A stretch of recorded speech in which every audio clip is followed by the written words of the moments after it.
నేనే మార్గము, నేనే సత్యము, నేనే జీవమై ఉన్నానని ప్రభు వారు తెలియపరిచారు. ప్రియులారా గమనించండి, ఈ లోకం ఎవరికి కూడా శాశ్వతం కాదు. ఈ భూమి మీద పుట్టిన ప్రతి మనిషి కూడా అనేక పాపాలు చేస్తూ ఉంటాడు.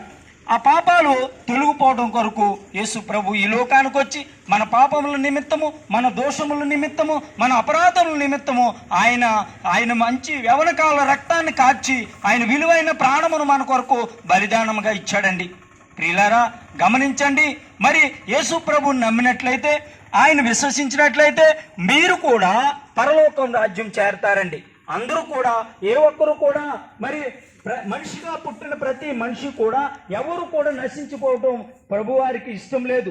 అందరూ కూడా రక్షించబడాలనే ఒక ఆలోచనతోటి మానవుడిగా, మరి పరిశుద్ధుడైన దేవుడు ఆయన మానవ రూపం ధరించి ఈ లోకానికి వచ్చి మనల్ని రక్షించడం కొరకు ఆయన 33.5 సంవత్సరములు పరిచర్య చేసి ఆయన రక్తమును కార్చి విలువైన ప్రాణమును మన కొరకు బలిదానం ఇచ్చాడండి. ప్రియులారా గమనించండి, నమ్మండి, విశ్వసించండి. మీరు ఆయన నమ్మినట్లయితే పరలోక రాజ్యం చేరుస్తారు. మీరు ఆయన నమ్మడానికి ఏమీ చేయక్కర్లేదు.